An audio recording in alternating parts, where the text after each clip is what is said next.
하나님의 주신 은혜가 우리 가운데 충만하게 소망합니다.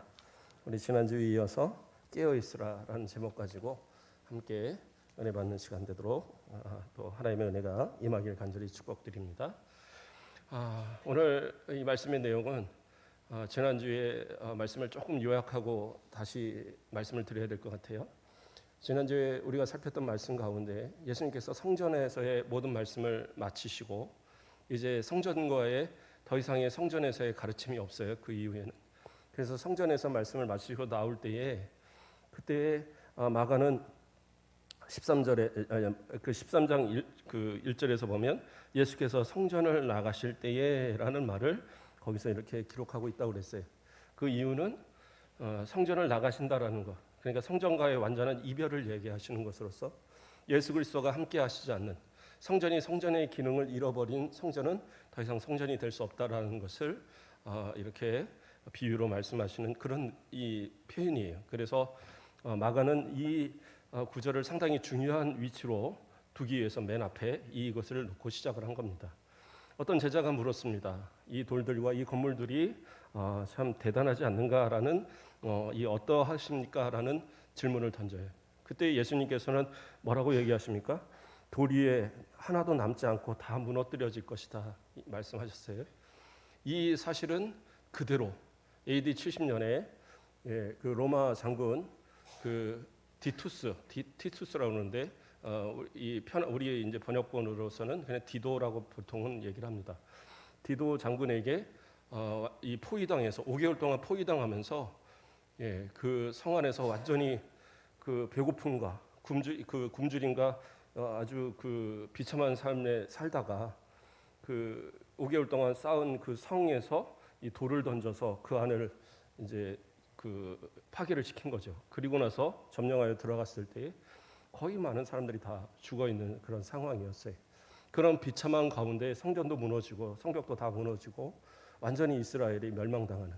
그러니까 이미 이스라엘의 다른 지역은 다 멸망당하고 마지막으로 이제 예루살렘이 남은 그 상황이었거든요. 그때가 AD 70년이고 그때 이후로 거의 2000년에 가까운 시간을 나라 없는 그러한 삶을 살아가는 이스라엘이었습니다. 자, 그러한 이제 이야기를 예수님이 얘기하신 거예요. 그 사건에 이어서 그 말씀에 이어서 감람산에 올라가서 성전을 마주보는 그 산에 올라가 있을 때에 예수님의 제자 베드로와 야고보와 요한과 안드레가 다시 물었어요. 어느 때에 이런 일이 있겠사오며 모든 일이 어느 때에 이루어질 것인가라는 것을 물어봅니다. 이 말씀은 단순히 그 성전이 무너지는 것뿐만 아니라 예수님의 재림의 때, 예수님께서 재림하셔서 재림의 때에 일어날 그 완전한 심판, 그때의 때가 언제 일어나는 것인가에 대한 질문이었어요. 우리가 이제 마태복음에 있는 말씀을 찾아보면서 명확하게 명시를 그렇게 하고 있거든요. 자, 그러한 질문에 있어서 예수님이 쭉 얘기하시는데 먼저는 뭐라고 얘기를 하셨습니까? 5절 말씀에 보면 예수께서 이르시되 너희가 사람의 미혹을 받지 않도록 주의하라 이렇게 하고 있어요. 그때가 되면은 많은 사람들이 예수님의 내가 예수다, 내가 그리스도다 하면서 나타나는 사람들이 있을 거라는 거예요. 쭉 뒷부분에 가면 다시 한 번 더 비슷한 이야기가 또 나오긴 하는데 어쨌든 그때가 되면 그런 적그리스도들이 자신이 그리스도인 것처럼 가정해서 성도들을 미혹하는 일들이 많이 일어날 거라는 거예요. 속지 말라는 겁니다. 예수님은 오셔서 승천하셨고 그 승천하신 대로 다시 오실 예수님이세요. 결코 다른 방법으로 나타나지 않으십니다. 똑같이 인간의 모습으로 이 땅에 다시 태어나시는 그런 일은 없어요. 그 구름 타고 올라가신 그대로 다시 오실 거예요. 그 말씀이 13장 그 뒤쪽에 가면 뭐라고 나옵니까? 36절 말씀에 그가 호련히 와서 너희 자는 것을 쭉 올라가세요. 네, 그렇죠. 어쨌든 38절에 보면 그렇죠. 깨어 있으라. 내가 너희에게 하는 이 말은 모든 사람에게 하는 말씀이시라 얘기하면서 36절에서 그가 호련히 와서 너희 자는 것을 보지 못하도록 하리라 얘기하면서 호련히 오실 거라는 약속을 이미 예수님은 그렇게 말씀하고 계세요. 그래서 누가 뭐 이렇게 나타났다고 그래서 누가 예수라고 그런다고 그래서 누가 뭐 그리스도라고 그런다고 해서 그런 말에 속아서는 안 돼요. 그런 말씀으로 인해서 우리를 아무리 미혹을 해도 그들은 다 거짓말이고 마귀의 종들일 뿐이에요.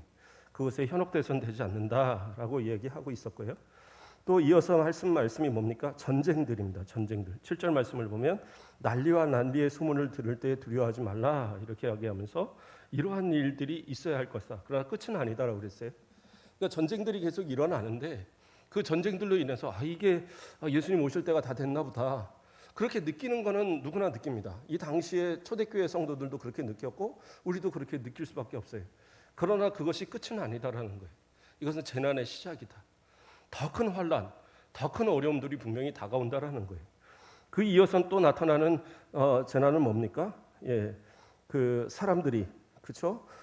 성도들을 핍박하는 그러한 권력자들이 또 그러한 어떤 이 위정자들이 성도들을 핍박하는 그때가 올 거라는 거예요. 그러나 9절 말씀에 뭐라고 합니까? 너희가 권력자들과 임금 앞에 서리니 이는 그들에게 증거가 되게 하려 합니다라고 이야기하고 있어요. 그래서 오히려 그 안에서 담대하라는 거죠. 성령께서 주시는 말씀으로 무장하고 담대하게 외침을 통하여서 내가 그리스도인이라는 것을 드러내면서 그들이 복음을 받아들일 기회가 되어지는 거다라는 거예요. 그러니까 그것을 위해서 때로는 내 고난 가운데 서야 될 그러한 위치가 있다면 그 고난도 감당하라는 거예요. 그러니까 그것이 마지막 때를 준비하는 우리 성도들의 모습이에요. 고난을 억지로 받는 것이 좋은 것은 아닐지 모르겠으나 그러나 내가 받아야 될 고난을 피하지는 말라는 거예요. 그것이 복음의 기회가 될 수 있다. 그래서 바로 이어진 말씀에서 10절에 뭐라고 합니까? 또 복음이 먼저 만국에 전파되어야 할 것이니라. 그래서 예수님의 재림이 때에 중요한 나타날 현상 중에 하나는 뭐냐? 복음이 만국에 저 땅 끝까지 복음이 전해지는 역사가 있어야 된다는 거예요. 그 전에 예수님은 오시지 않습니다. 그래서 이 말씀이 사실은 선교하시는 선교사들이 중요하게 여기는 구절 중에 하나예요. 또한 예수님께서 땅 끝까지 이르러 증인되라 하신 그 말씀을 정말 사명으로 삼아서 복음을 전하는 거예요.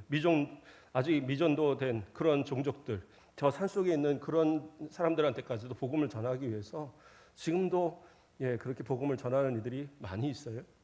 그래서 산 골짜기 막 이런 데 가서 뭐 인도네시아나 저 필리핀 아마존 뭐 이런 데들 있잖아요. 그 속에 가면 정말 전도를 해서 사람들이 여기서 예배를 드리는데 운막 같은 데서 이렇게 예배 드리는 데가 아직도 많이 있고 그래서 지금도 많은 교회들이 그런데 교회도 지어줘요. 교회도 교회 짓는 게 우리가 생각할 때는 매독 들어가는 거 아니에요? 아니요. 한 돈 1,000만 원이면 그런데 교회를 하나를 지어주는 그 정도가 되더라고요.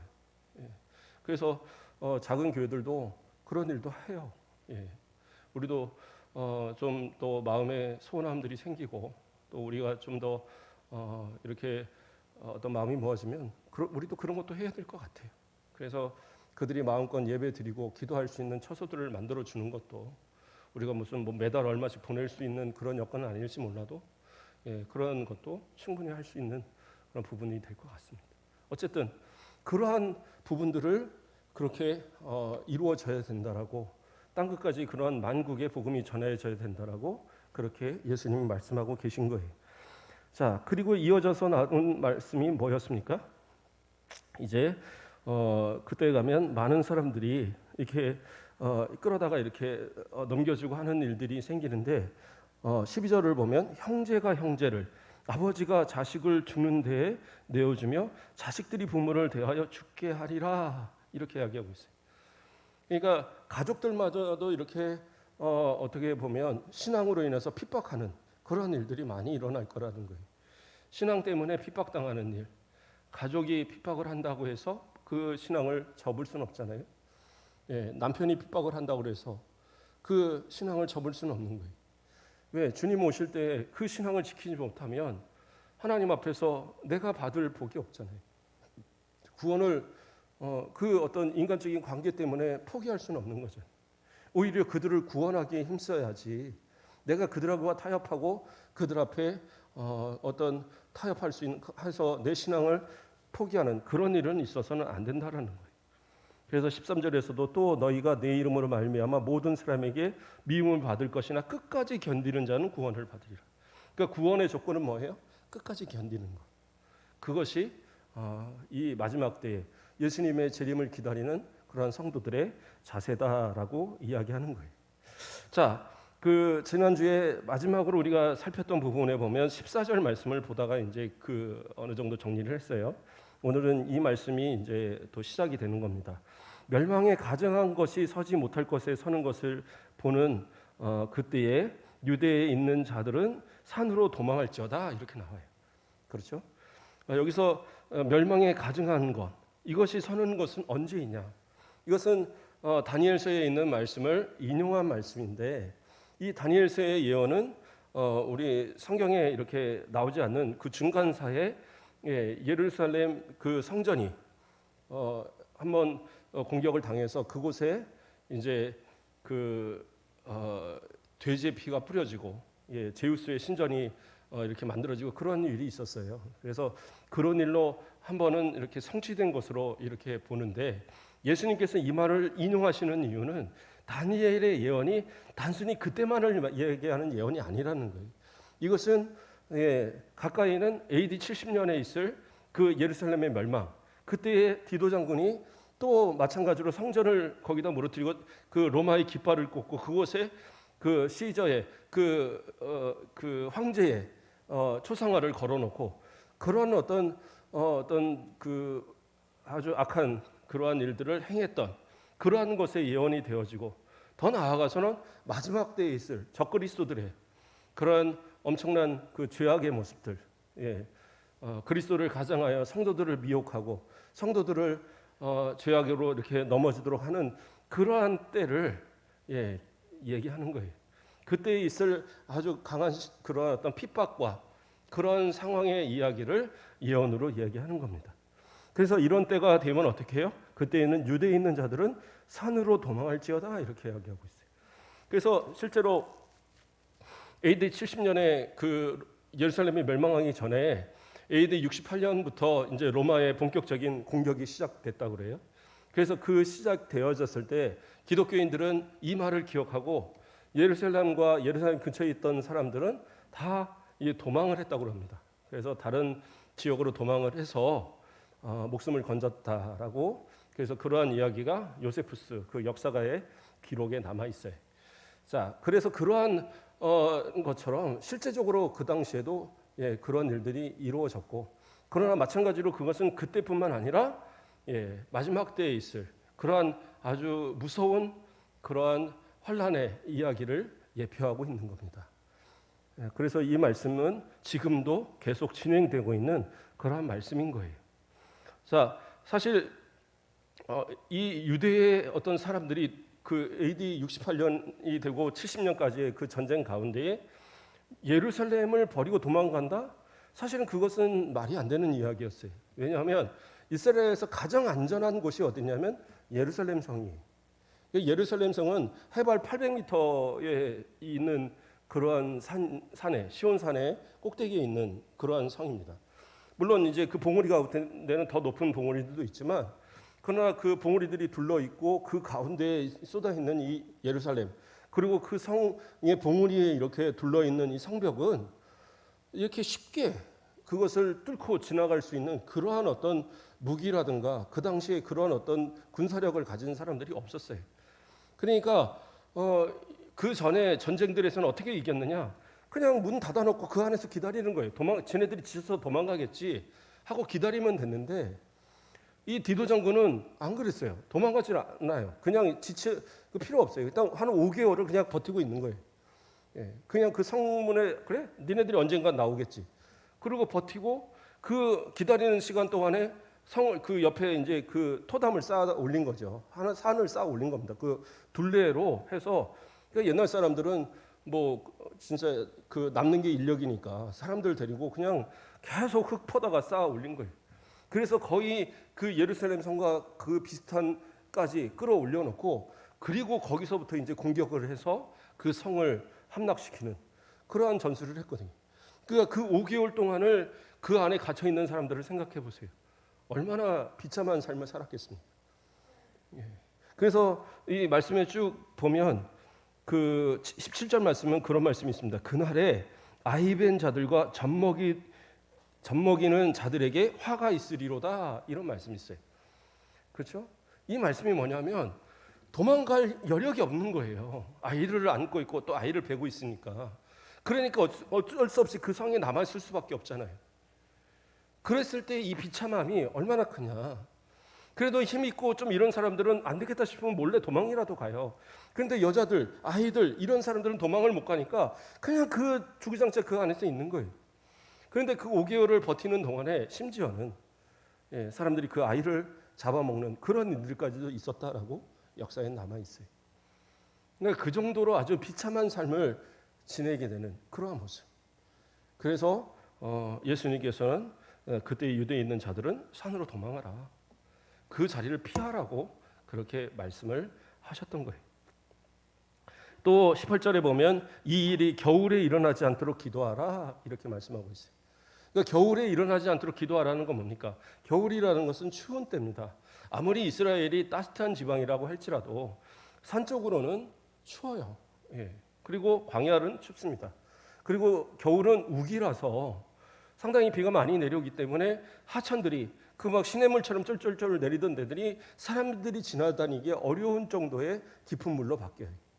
그러면 그때 그것을 지나서 도망을 간다는 것도 쉽지 않고 또 밤에 그 추워지는 그 추위에 그 덜덜 떨면서 힘들어하는 그러한 모습들, 그러한 모습들을 생각할 때 겨울이 아니기를 기도하라고 예수님은 얘기하시는 거예요.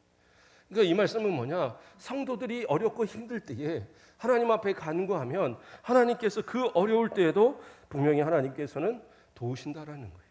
그래서 우리는 기도해야 되는 거예요. 그냥 오겠거니 뭐 힘든 일이 있으면 뭐 너도 나도 다 겪는 거지 뭐 그렇게 생각하지 마시고 힘든 일이 있고 어려운 일이 있을 때는 하나님 앞에 기도하는 거예요. 그게 하나님께서 주신 능력이고 우리에게 주신 무기예요. 그래서 고린도전서 10장 13절에 뭐라고 합니까? 사람이 감당할 시험 밖에는 너희가 당한 것이 없나니 오직 하나님은 미쁘사 너희가 감당하지 못할 시험 당함을 허락하지 아니하시고 시험 당할 즈음에 또한 피할 길을 내사 너희로 능히 감당하게 하시느니라 이렇게 말씀하고 있어요. 이러한 감당할 수 있는 능력을 주시는 그 사람은 그 능력을 받는 사람은 어떤 사람이냐? 기도하는 사람인 거예요. 기도하는 사람은 하나님께서 그 감당할 능력을 판단하시고 그가 도저히 저는 못하겠습니다라는 기도할 때에 피할 길도 주시는 거예요. 그리고 결국에서는 그것을 이겨나갈 수 있도록 감당할 수 있도록 하나님 그렇게 능력을 주신다. 그것이 바로 하나님께서 우리를 이기게 하시는 그러한 능력이에요. 그래서 여기서도 겨울에 일어나지 않도록 기도하라는 말씀을 하시는 이유가 되는 겁니다. 그리고 19절에서 뭐라고 합니까? 이는 그날이 환난의 날이 되겠습니다. 하나님께서 창조하신 시초부터 지금까지 이런 환난이 없었고 후에도 없으리라 이렇게 얘기하고 있어요. 그러니까 이러한 환난이 단순히 이스라엘의 멸망, 예루살렘의 멸망만을 이야기하는 건 아니죠. 왜냐하면 창조 때부터 이제까지 이러한 일이 없었다라고 얘기하는 그러한 정도의 환난이니까. 그러나 예루살렘, 이 이스라엘로만 봐도 사실은 이 AD 70년에 있었던 이 멸망이 상당히 큰 거라고 합니다. 왜냐하면 그 역사에 남아있는 기록으로는 그 당시에 유대에 죽었던 사람들이 100만이래요. 100만. 그 100만이면 상당한 숫자입니다. 그렇죠. 지금으로 봐도 100만은 대단한 숫자인데 그 당시에 100만은 그렇죠. 상당히 많은 사람이 죽은 거죠. 왜냐하면 출애굽할 때에 이스라엘로 들어갔던 인원이 몇 명이었어요? 장정반 60만이었잖아요. 그 뒤에 아무리 붉고 아무리 불어서 이스라엘을 채웠다고 그래도 100만이 죽었다고 그러면 거의 다 죽은 거예요. 상당히 많은 인원이 죽은 거예요. 그리고 포로로 끌려간 인원만 해도 9만 명이 넘었어요. 그러니까 이스라엘이 완전히 사라지는 그때의 그 환란이니까 이거는 이스라엘 전체의 그 역사 중에 없었던 일인 거예요, 정말. 그동안의 전쟁에선 저도 다시 일어날 수 있었고 포로됐다가 다시 돌아와서 또 뭔가를 할 수 있는 그런 기반이 있었는데 이거는 완전히 그러한 기반마저 무너진 그러한 상황. 그러니까 뭐 창조 이래 이런 적은 없었다. 그렇죠? 왜 우리 뭐 옛날에 드라마에서 뭐 나왔잖아요. 뭐 6.25 이래 이런 뭐 난리는 없다 뭐 이런 말 하는 것처럼 그런 아주 큰 재앙입니다. 그런데 이러한 재앙이 이것으로 끝나는 게 아니에요. 제가 얘기 드렸죠. 지난주에 말씀드리면서 그 무화과 나무의 저주. 그래서 무화과 나무가 말라 죽었던 그 저주가 결국엔 예루살렘의 멸망으로 연결이 되고 그 예루살렘의 멸망은 나아가서 이 땅에 이 세상의 멸망, 예수 그리스도의 재림 때에 있을 심판의 때까지로 이것이 연결되는 거예요. 그렇기 때문에 이때 이 예루살렘에 있었던 이 환난 정도는 마지막 때에 있을 대환난에는 비교가 되지 않는 겁니다. 그러니까 엄청난 환난들이 올 거예요. 그래서 1차 대전, 2차 대전이 지날 때 사람들은 이때가 정말 큰 환난이고 예수님 재림의 때가 아닌가 다들 생각했거든요. 왜냐하면 그전엔 그러한 전쟁이 없었어요. 핵폭탄이 터지고 막 이런 전쟁이 없었단 말이에요. 그런데 어떻게 해요? 그때도 아니었어요.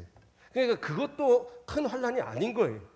앞으로 올 그 대환란 때에는 우리의 상상을 초월하는 대환란입니다. 그래서 많은 사람들이 3차 대전은 얘기하잖아요. 그때는 핵폭탄으로 인해서 아마 이 지구가 멸망할 정도의 일 것이다. 이런 얘기를 해요. 그래서 지금 그 러시아라든가 중국이라든가 미국이라든가 또는 인도라든가 이런 핵을 갖고 있는 나라들의 핵을 다 모으면 우리 지구를 몇 번 멸망시키고 남을 만한 정도의 핵이라고 그러더라고요. 그래서 전쟁을 해도 서로 약속을 하면서 전쟁을 합니다. 우리 절대 핵만큼은 쓰지 말자. 그리고 전쟁을 해요.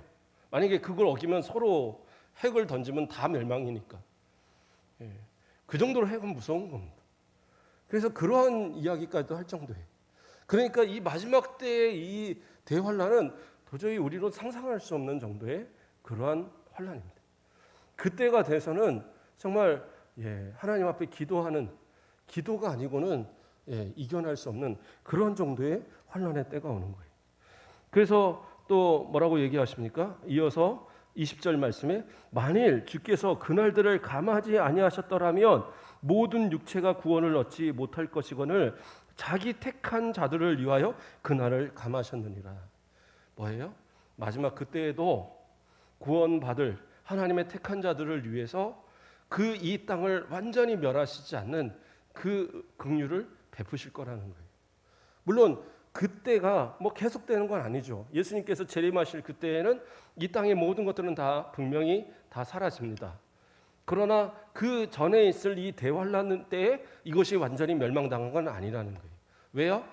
아직 구원받아야 될 택하신 자들이 남아있기 때문에 그들을 구원하시기 위한 이유 때문에 아직은 남겨두신다라는 거예요.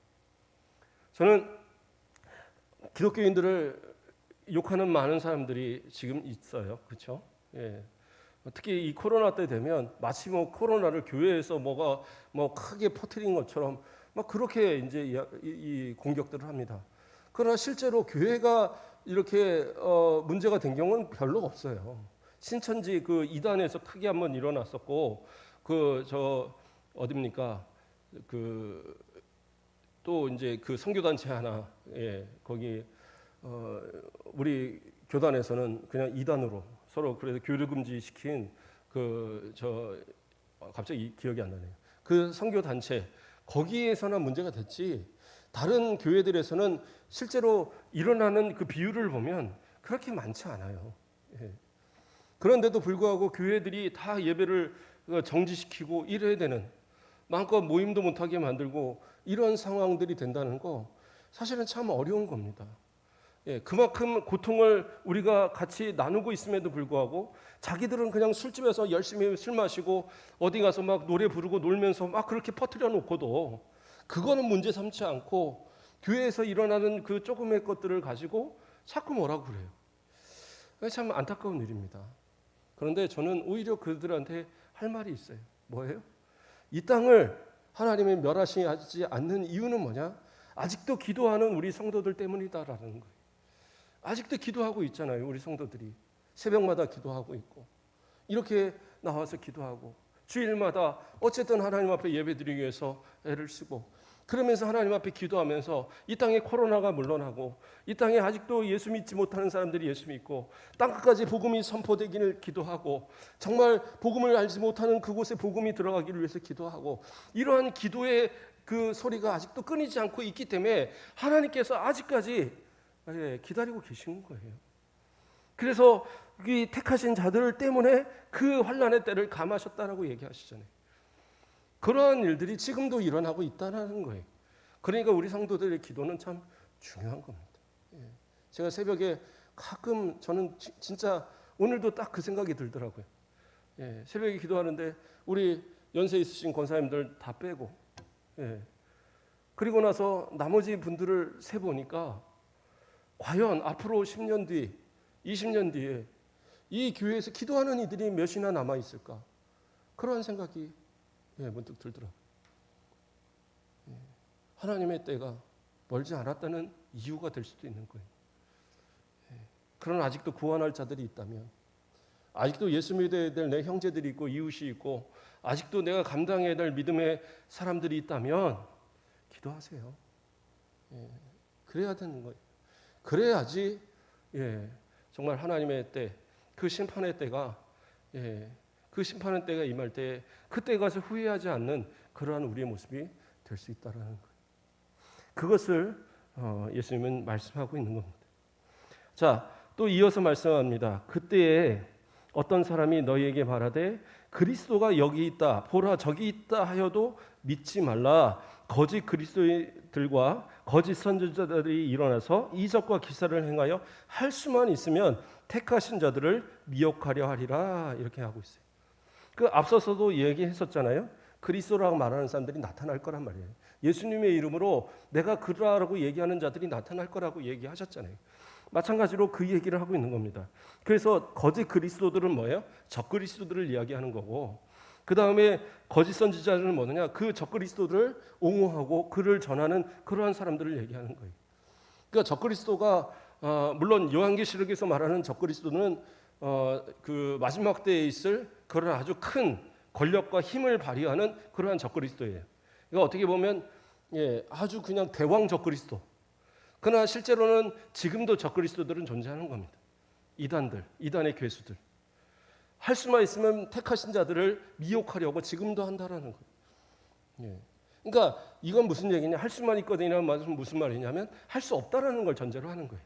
하나님께서 택하신 자, 그리고 하나님께서 구원하시기로 작정한 자들은 그들이 어떻게 해서라도 넘어뜨릴 수가 없어요. 혹 잠시 그 마음이 빼앗겨서 미혹됐을지라도 결국에는 회개하고 돌아올 수 있도록 하나님이 역사하시는 거예요. 그래서 하나님께서 지키시기 때문에 그들이 완전히 미혹해서 지옥 가도록 끌고 가는 일은 없어요. 아니 예수님 잘 믿던 사람이 그 사람 빠져서 지옥 이렇게 이단 빠져서 살다가 죽은 사람도 있는데요. 그 사람들은 어떻게 해요? 원래부터 믿음이 없었던 것이죠. 그래서 제가 항상 우리 성도들한테 얘기하는 것이죠. 믿음과 정신력을 헷갈리지 마시라고. 내가 믿음이 진짜인가 날마다 돌아보셔야 돼요. 나는 권사니까, 나는 장로니까, 나는 집사니까, 나는 목사니까, 그러니까 나는 뭐 구원받는데 아무 문제 없어. 아니에요. 믿음으로만 구원받아요. 그렇기 때문에 믿음이 바로 서 있어야 되고, 그러한 믿음을 가질 때에 원수들의 미혹에도 넘어가지 않을 수 있는 거예요. 사단 마귀가 어떤 방법으로 미혹해도 내가 믿는다는데 어떡할 거예요? 그 믿음을 어떻게 건드려요? 그러나 믿음이 흔들릴 때에 그때 마귀는 유혹하는 거예요. 그렇죠? 하와가 확실히 믿었으면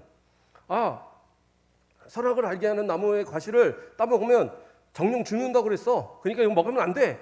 하고 단호하게 얘기했다면 그럼 마귀가 유혹할 수 있었겠어요? 그런데 그 마음에 이미 의심의 마음이 있는 거예요. 죽을까 하노라. 죽을지도 몰라.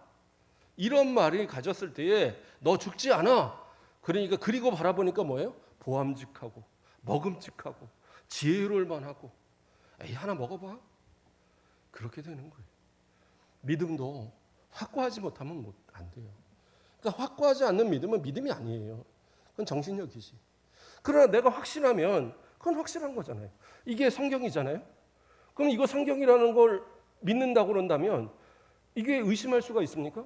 이건 아는 거잖아요.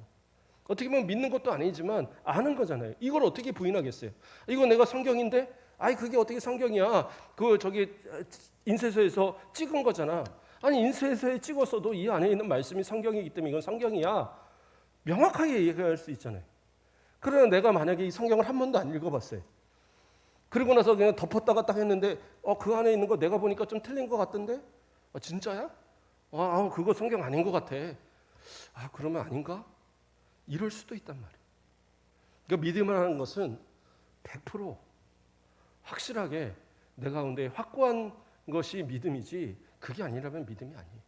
그래서 하나님 앞에 기도하고 믿음해야 돼요. 그래서 예수님께서 말씀하실 때 믿음이 작은 자들아 했지 믿음이 없는 자들아라고 책망하지 않으셨어요. 믿음은 작을 수는 있어요. 그러나 믿음이 가짜일 수는 없어요. 진짜 믿음을 가지고 우리 신앙에서 승리하는 그런 모습이 되어야지 사단 마귀들의 거짓 그리스도들, 거짓 선지자들이 아무리 우리를 미혹하려고 해도 그 택하신 자들은 하나님이 보호하시기 때문에 결코 넘어가는 일이나 거기서 쓰러지고 거기서 실패하는 일은 없다라는 거예요. 그래서 29절로 뭐라고 그래요? 너희는 삼가라.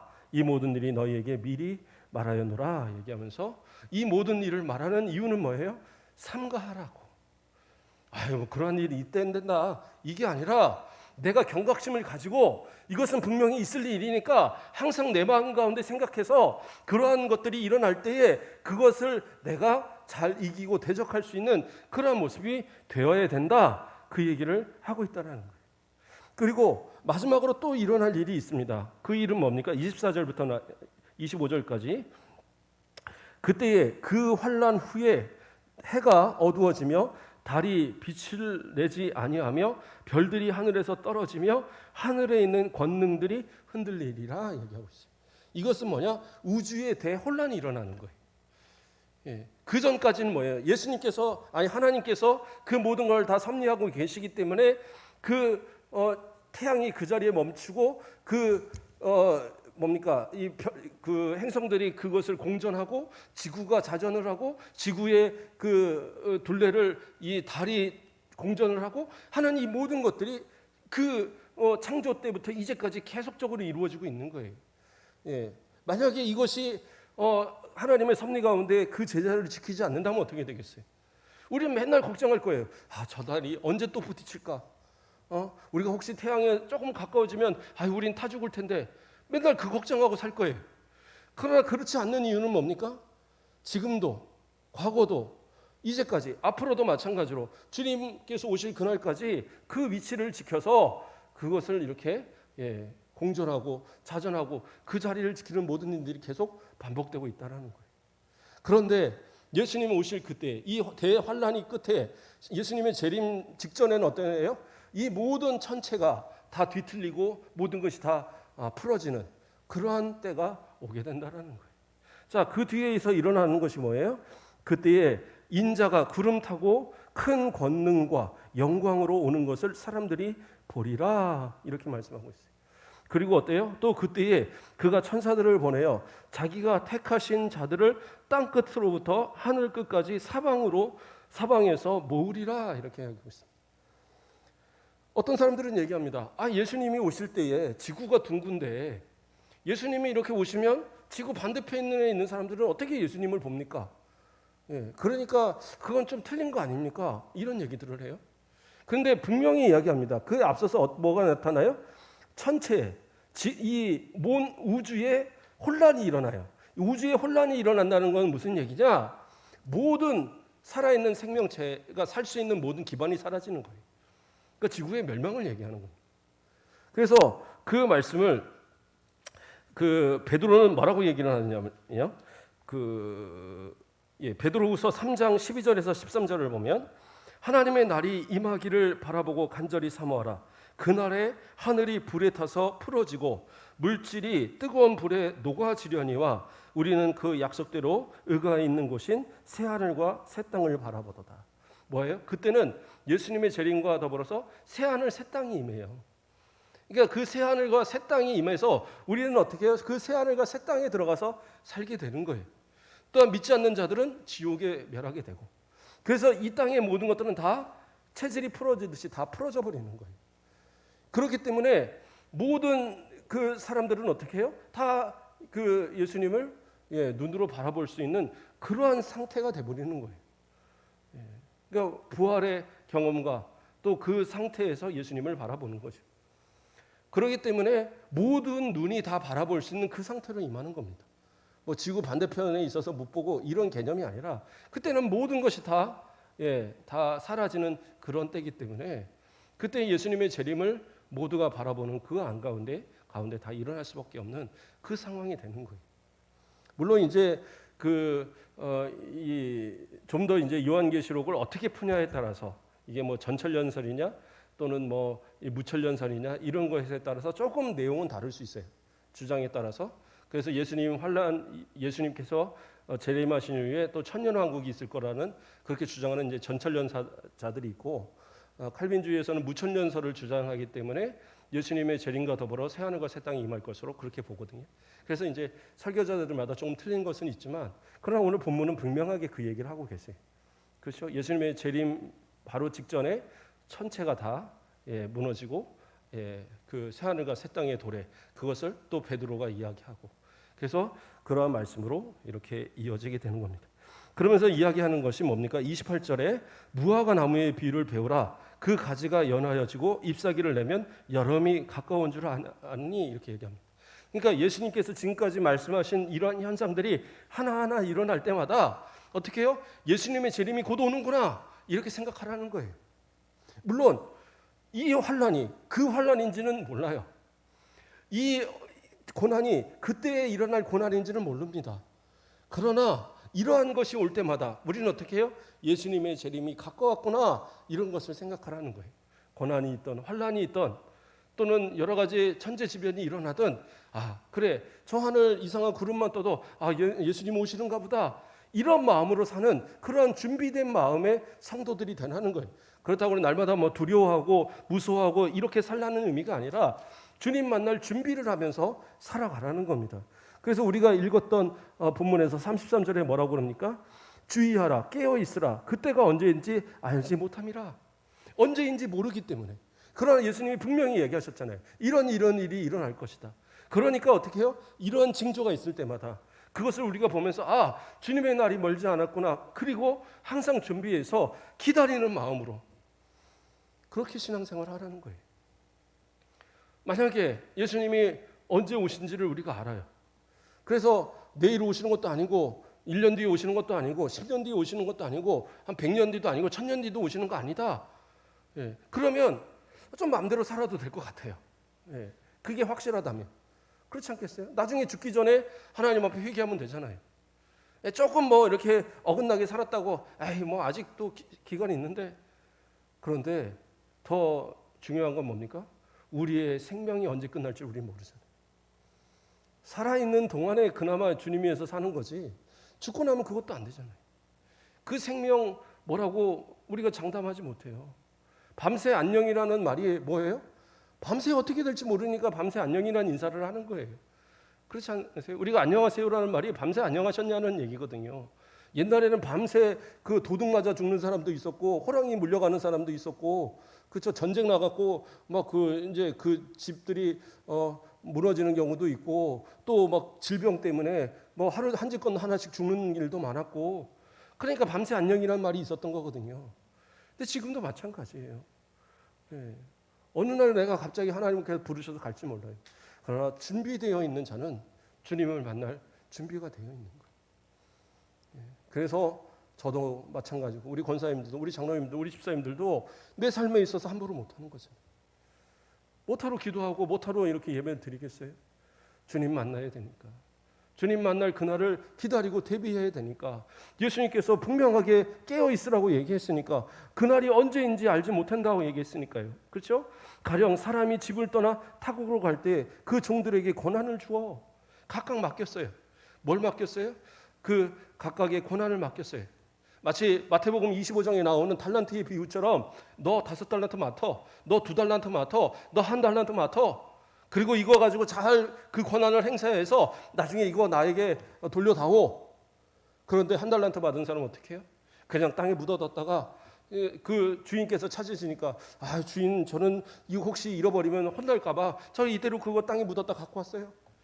책망받고 밖으로 쫓겨나서 그 가진 것마저도 빼앗겨서 다른 사람에게 주는 그런 일이 일어났잖아요. 우리에게도 마찬가지입니다. 우리가 그냥 신앙생활을 하는 거 아니에요. 우리에게 맡기신 권한들이 있고 우리에게 맡기신 달란트가 있어요. 장로는 장로의 달란트가, 집사는 집사의 달란트가, 권사는 권사의 달란트가, 목사는 목사의 달란트가 있어요. 이거 제대로 하지 못하면 내가 많은 돈을 가졌건 많은 권력을 가졌건 많은 건강이 있건 아무 소용없어요. 하나님 앞에서 찾을 때에 제가 권사로서, 장로로서, 목사로서, 집사로서 이렇게 하나님 앞에 충성했습니다. 그때에 하나님께서, 그때에 예수님께서 잘했다 칭찬하시고 그 믿음을 인정해 주시는 거예요. 그래서 36절과 37절에서 뭐라고 합니까? 마지막 부분에 그가 호련히 와서 너희가 자는 것을 보지 않도록 하라. 깨어 있으라. 내가 너희에게 하는 이 말은 모든 사람에게 하는 말이니라 하시니라. 모든 사람에게. 그때의 제자들뿐만 아니라 지금 이 말씀을 듣는 우리 성도들, 바로 저와 우리 장로님들, 우리 권사님들, 우리 집사님들 각각의 사람마다 다 말하고 계신다라는 거예요. 이 말씀을 뭐 특별한 사람들의 것이 아니고 우리 모두에게. 저는 주님의 재림의 때가 가까이 왔다고 생각합니다. 물론 초대교회 성도들도 똑같이 생각했을 거예요. 그러나 저는 마찬가지로 똑같이 생각합니다. 내 살아있는 동안 주님 오실 것 같아요. 아니 안 오시면 어떡해요? 안 오시면 말죠. 그러나 내가 주님 앞에서 그 믿음 가지고 살아가는 것이 그게 진짜 믿음이란 말이에요. 우리 권사님들 살아있는 동안에 앞으로 내가 10년을 살면 주님 그 안에 오시려나요? 내가 20년을 살면 주님 그 안에 오시려나요? 우리 장로님들 내가 앞으로 한 30년을 살면 그 안에 주님 오시려나요? 주님 기다리며 살겠습니다. 이러한 믿음으로 살아갈 때에 정말 이 마지막을 깨어있는 사람들이고 영적으로 항상 깨어서 주님을 기다리는, 그리고 주님을 기쁨으로 맞이할 수 있는 우리 모습들 될 수 있다는 겁니다. 마지막으로 부탁드립니다. 기도하십시오. 이 마지막 때를 대비해서 기도하는 성도들, 우리 자녀들을 위해서, 우리 교회를 위해서, 우리 믿음의 또 저 후손들을 위해서 기도하면서 정말 주님 오시는 그날에 단 한 사람도 빼앗기지 말고 믿음 안에서 다 주님 맞이할 수 있는 우리 순천 가곡교에 속한 모든 가정들과 성도들 되기를, 그리고 나의 가정이 되기를 그렇게 기도하는 우리 주님의 귀한 성도들 되시길 주님의 이름으로 축복드립니다. 기도하겠습니다.